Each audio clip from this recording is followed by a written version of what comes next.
Morning students, Razul here.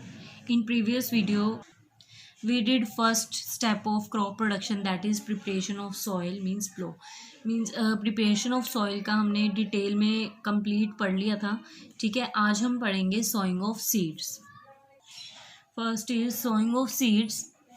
Once the soil is prepared, seeds are sown in it.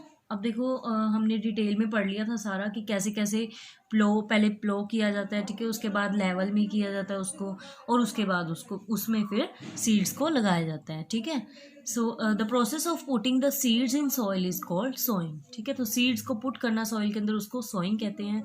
अब देखो कुछ points हैं जिसको माइंड में रखना चाहिए सीड्स को सो करने से पहले.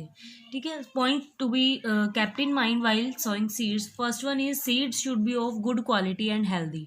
अब देखो हमें कैसे पता चलेगा कि कौन सा सीड अच्छी क्वालिटी का है और हेल्दी है और कौन सा सीड बैड सीड है, वो बेकार क्वालिटी का है. क्या करेंगे, देखो एक बीकर लेंगे. ठीक है, उसके अंदर 3/4 वाटर डालेंगे.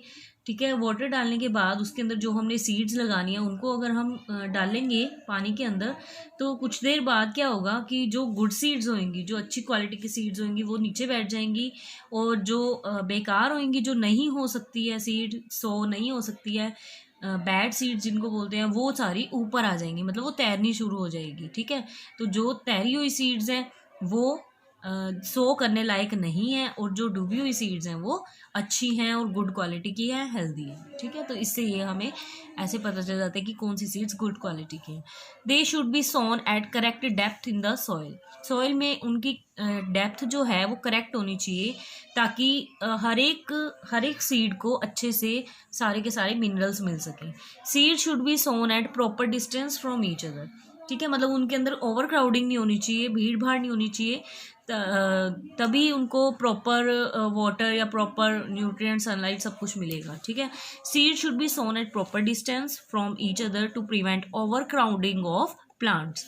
This allows plants to get enough water, nutrients and sunlight. Next अगर हम देखें तो some seeds should not be sown directly to the soil. अब देखो इसमें ये भी है कि कुछ ऐसे सीड्स होते हैं जिनको डायरेक्टली सॉइल के अंदर नहीं लगा सकते. उसमें क्या होता है कि एक छोटे से एरिया में पहले उनको लगाया जाता है. ठीक है, फिर जब उनमें से सीडलिंग्स निकल आती हैं तो उनको ट्रांसफर्ड किया जाता है फील्ड के अंदर. ठीक है, बड़े एरिया में. तो क्या होता है, देखो in case of rice and vegetables like tomato, onion, brinjal etcetera are not sown directly in the soil. ठीक है, उनको डायरेक्टली सॉइल में नहीं लगा सकते. They are first sown in small area. ठीक है, जैसे किसी नर्सरी में लगा देते हैं उनको. फिर जब when seeds are germinate into small plants, जब वो सीड्स हैं उनमें से प्लांट्स, छोटे छोटे प्लांट्स निकल आते हैं, तो उनको वहाँ से हटा के ट्रांसप्लांट किया जाता है, ट्रांसफ़र किया जाता है. Then they transferred in the field, बड़ी फील्ड में. Next is advantages of transplanting. अब ये ट्रांसप्लांटिंग या जो ट्रांसफर की जाती हैं, सीड्स को ट्रांसफ़र किया जाता है, उनसे क्या फ़ायदा होता है. देखो it helps the farmer to select only healthy seedlings. इससे पता चल जाता है कि कौन से हेल्दी सीड्स हैं. देखो कैसे पता चल जाता है, देखो वही उन्हीं में से सीडलिंग्स, उन्हीं में से स्मॉल प्लांट्स निकलेंगे जो हेल्दी होंगे. ठीक है, और जो हेल्दी नहीं होंगे वो आगे सीड मतलब प्लांट्स में कन्वर्ट होंगे ही नहीं. ठीक है, तो उससे पता चल जाता है. Seedlings can be planted at proper distance. अब जो सीडलिंग्स हमारे निकल के आए हैं, देखो जो बेकार सीड्स है वो तो उन्हीं में रह गए. ठीक है, और जो हेल्दी सीड्स है वो हमको मिल गए, तो उनको प्रॉपर डिस्टेंस पे हम लगा सकते हैं. ठीक है, इट इंक्रीजेज क्रॉप प्रोडक्शन, और इससे जो क्रॉप की प्रोडक्शन है वो ज़्यादा होती है. ठीक है, नेक्स्ट है हमारे मेथड्स ऑफ सोइंग सीड्स. अब अलग अलग मेथड्स होते हैं सीड्स को सो करने के. सबसे पहला मेथड है by scattering the seeds in field by hand. मतलब ये पुराने टाइम में किया जाता था कि हाथ से ही फील्ड में स्कैटर कर दिया जाता था. ठीक है, फैला स्प्रेड कर दिए जाते थे बीजों को. ठीक है, सो इसको क्या कहते थे, इस मेथड को कहते हैं, this method is called broadcasting method. This method is use in case of wheat में इसको यूज़ किया जाता है. ठीक है, seeds sown by this method are unevenly distributed in the field. तो मतलब कि ये फील्ड में अनइवनली डिस्ट्रीब्यूटेड होते हैं. ठीक है, इवनली नहीं होते हैं. ठीक है, जैसे ये पिक्चर में भी दिखाया हुआ है ब्रॉडकास्टिंग में. ठीक है, सीड्स इसके हाथ में है देखो फार्मर के, और ये ऐसे ही स्कैटर कर रहा है. ठीक है, सीड्स को. नेक्स्ट है by using seed drills. Seed drills का यूज़ करके कैसे करते हैं, देखो seeds can also be sown by seed drill. A seed drill consist of 5 to 6 long vertical pipes. इसमें मतलब ऐसे पाइप्स लगी होती हैं 5-6, ठीक है, और इनमें फ्यूनल्स होते हैं, ठीक है, इसके टॉप पे फ्यूनल्स लगे होते हैं, मतलब कि जगह होती है वहाँ पे बीज गिरने के लिए। Drill is attach to a plough, ठीक है, ड्रिल को अटैच किया जाता है एक प्लो से। It may be driven by bullocks और बाय ट्रैक्टर, या तो उनको बुलॉक्स की हेल्प से करते हैं सो, या फिर ट्रैक्टर की हेल्प से। अब देखो इसमें जो सीड ड्रिल में जो सीड्स होते हैं ये जो होती हैं ये इवनली डिस्ट्रीब्यूटेड होती है प्रॉपर डिस्टेंस पे। जैसे कि हमने स्कैटरिंग में किया था कि अगर हम ऐसे ही स्कैटरिंग करते हैं बाय हैंड से तो उसमें अनइवनली डिस्ट्रीब्यूटेड होते हैं, पर इसके अंदर सीड ड्रिल से क्या होता है कि इवनली डिस्ट्रीब्यूटेड होते हैं प्रॉपर डिस्टेंस पे, ठीक है। और एक बात और कि जो हमारे बीज होते हैं वो बिल्कुल राइट डेप्थ पे होते हैं, ठीक है, डीपली बिल्कुल राइट होते हैं, ना ज़्यादा गहरे होते हैं ना ही ऊपर ऊपर होते हैं, ठीक है।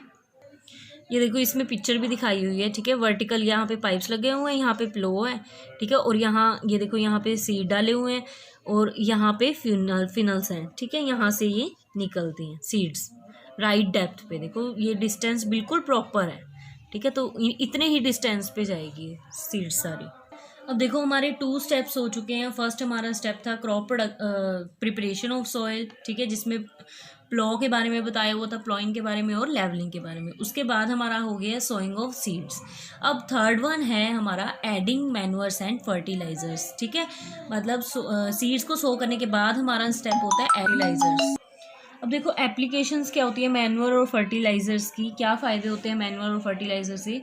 When a farmer grows crops continuously, मतलब क्या है कि जब फार्मर कंटिन्यूसली एक ही फील्ड में क्रॉप्स को बार बार उगाता है, ठीक है, तो उससे क्या होता है कि जो सॉइल होती है वो इनफर्टाइल होनी शुरू हो जाती है, उसके अंदर न्यूट्रिएंट्स की कमी होनी शुरू हो जाती है, ठीक है। तो उस कमी को ओवरकम करने के लिए, कमी को पूरा करने के लिए क्या करते हैं, ये कुछ मेथड्स हैं। देखो when a farmer grows crops continuously in the field the soil become poor in nutrients. So to overcome this problem first one is leave the field uncultivated for 1 or more seasons. एक या एक से ज़्यादा seasons के लिए field को ऐसे ही छोड़ दिया जाता है अनकल्टिवेटेड, ठीक है, तो उसको क्या कहते हैं फलोइंग, ठीक है, fallowing. This is called fallowing. This allows the soil to naturally regain the nutrients. तो धीरे धीरे क्या होता है कि उसको जब खाली छोड़ दिया जाता है तो धीरे धीरे जो वो सॉइल है वो न्यूट्रिएंट्स को नेचुरली ही पूरा कर लेती है। However, this practice is not possible as the farmers need to earn money, ठीक है, तो फार्मर्स को मनी की ज़रूरत होती है, तो ये पॉसिबल नहीं है फार्मर्स के लिए।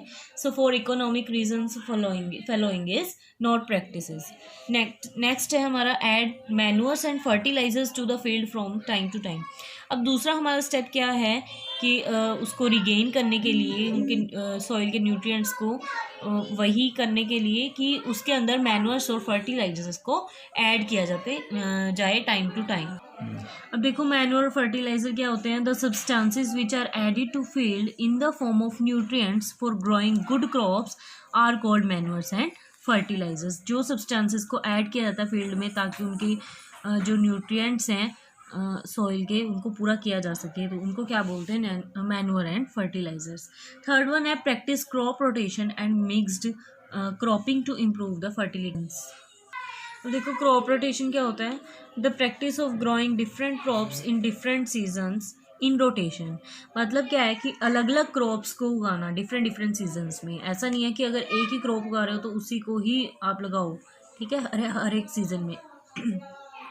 So that the soil is not depleted of its nutrients, ठीक है, ताकि जो सॉइल के न्यूट्रिएंट्स हैं वो कम ना हो सके, उनको क्या बोलते हैं crop rotation. Next is manures. अब मैन्योर्स क्या होता है, देखो the process of adding manures to the soil is called manuring, ठीक है, उसको क्या कहते हैं manuring. Manures are organic substances, मतलब ये ऑर्गेनिक सब्सटेंसेस हैं, नेचुरल सब्सटेंसेस हैं, obtain from decomposition of plant and animal waste, जो कि प्लांट और एनिमल वेस्ट के डीकम्पोजिशन से होकर बनता है। अब देखो कई तरह के मैन्योर्स होते हैं, जैसे फर्स्ट अगर मैन्योर की हम बात करें फार्म यार्ड मैन्योर। जो फार्म यार्ड मैन्योर हैं उनमें देखो क्या क्या आ जाता है, एक तो होता है एनिमल डंग, ठीक है, एनिमल डंग आ जाता है इसमें, ठीक है। और स्ट्रॉ आ जाते हैं, स्ट्रॉ, लीव्स, ठीक है। और उसके साथ साथ यूरिन, ठीक है। ये सभी किस में आते हैं, फार्म या मैन्योर में। अगर हम बात करें ग्रीन मैन्योर की, तो ग्रीन मैन्योर में ग्रीन से ही पता चल रहा है कि ग्रीन मैन्योर में ग्रीन प्लांट्स आएंगे, ठीक है। ग्रीन प्लांट्स कॉमनली इसके अंदर लेग्यूमिनस प्लांट्स आते हैं, ठीक है। लेग्यूमिनस प्लांट्स आते हैं, ठीक है, which are ploughed along with the ploughing of soil, ठीक है। Next one is compost. अब देखो आपको पता ही है कि कंपोस्ट कैसे बनती है। It is a manure obtain bye decomposition of dead plants and animals, जो कि डेड प्लांट और एनिमल्स के डीकम्पोजिशन से होकर बनती है। बनती कैसे है, देखो फार्मर्स क्या करते हैं, प्लांट और जो एनिमल का जो वेस्ट होता है उनको एक पिट के अंदर दबा देते हैं, ठीक है। और उनको डीकम्पोज करने के लिए उसके अंदर अर्थवॉर्म वगैरह डालते हैं। तो उससे क्या होता है, रेड वर्म्स डाल देते हैं। तो उससे क्या होता है, जो बैक्टीरिया और फंगी वगैरह जो डालते हैं उसमें जो पैदा हो जाते हैं कुछ, ठीक है। तो उससे वो डीकम्पोजिशन कर देते हैं उसको, ठीक है, और उससे कंपोस्ट बन जाता है। Next one is advantages of using manures. अब मैन्योर्स का यूज़ करने से एडवांटेज क्या है, देखो it improve soil texture, soil के टेक्सचर को इम्प्रूव करता है। It enhances the capacity of soil to hold water, ताकि ज़्यादा से ज़्यादा वाटर को होल्ड कर सके soil. Next is it makes soil porous, exchange of gases का एक्सचेंज होने में हेल्प करती है। It increases the number of soil microbes, जैसे कि बैक्टीरिया वगैरह हो गए, फंगी हो गई, इनको ये इंक्रीज करता है, ठीक है। नेक्स्ट है फर्टिलाइजर्स। फर्टिलाइजर्स क्या हैं, fertilisers are chemical substances which are rich in a particular nutrient. अब देखो जो मैन्योर है वो तो नेचुरल सब्सटेंस होते हैं, पर जो ऑर्गेनिक होते हैं, पर जो फर्टिलाइजर हैं वो केमिकल सब्सटेंसेस होते हैं जिनको फैक्ट्रीज में बनाया जाता है। These are prepared in factories mostly NPK। NPK is stand for N nitrogen, P phosphorus and K is potassium, ठीक है। Fertilisers are used in crops. Some other fertilisers हैं, कुछ दूसरे भी हैं, जैसे यूरिया सप्लाई नाइट्रोजन हो गया, CAN stand for C calcium, A ammonium and N is nitrate. अब ये क्या सप्लाई करती है, कैल्शियम और नाइट्रोजन को। डाई अमोनियम फॉस्फेट जो होते हैं वो नाइट्रोजन और फॉस्फोरस को सप्लाई करती है। अब देखो इसके एडवांटेजेस क्या होंगे फर्टिलाइजर के। First is they are easy to handle, store and transport. इनको हैंडल करना इजी होता है, स्टोर करना इजी होता है, और एक जगह से दूसरी जगह पे भी ले जाया जाता है, ठीक है, इजी होता है। दे are not bulky in comparison to manures. Next one is they provide specific nutrients to the soil, ठीक है, सॉइल को न्यूट्रिएंट्स प्रोवाइड करते हैं। They are concentrated sources of soil nutrients. Advantage. अब देखो इसकी डिसएडवांटेजेस क्या हैं, फर्टिलाइजर्स को यूज़ करने से क्या नुकसान होता है। They make the soil less fertile. अब देखो बार बार फर्टिलाइजर का यूज़ करने से जो सॉइल होती है वो कम फर्टाइल होनी शुरू हो जाती है। And they are a source of water pollution, और इससे वाटर पोल्यूशन भी होता है। अगर हम बात करें कि डिफरेंस क्या है इनमें, फर्टिलाइज़र और मैन्योर में, सो देखो जो फर्टिलाइज़र है वो केमिकल सब्सटेंस है, और जो मैन्योर है वो नेचुरल सब्सटेंस है जो कि डीकम्पोजिशन से बनता है प्लांट और एनिमल वेस्ट के, ठीक है। फर्टिलाइज़र क्या है, फैक्ट्रीज में प्रिपेयर किया जाता है, और मैन्योर को फील्ड में प्रिपेयर किया जाता है। And fertilisers does not contain any humus. Fertilisers में कोई ह्यूमस नहीं होता, कोई ऑर्गेनिक मैटर नहीं होता, पर मैन्योर में काफ़ी ह्यूमस होता है, ठीक है। अब देखो जो फर्टिलाइजर है उनमें न्यूट्रिएंट्स तो ज़्यादा होता है, इसीलिए उसको कम क्वांटिटी में यूज़ किया जाता है। पर जो मैन्योर होता है, ठीक है, वो कम न्यूट्रिएंट होता है उनमें, ठीक है, लेस रिच होता है न्यूट्रिएंट्स में, तो उसको ज़्यादा अमाउंट में यूज़ किया जाता है, ठीक है। और जो फर्टिलाइज़र है वो वाटर पोल्यूशन कॉज करते हैं, और जो मैन्योर है उनसे उनसे कोई पोल्यूशन कॉज नहीं होता। So this is our part 2 of this chapter. Rest of the chapter will be discussed in next part, that is part 3. Share and subscribe my channel if you like. Thanks for watching.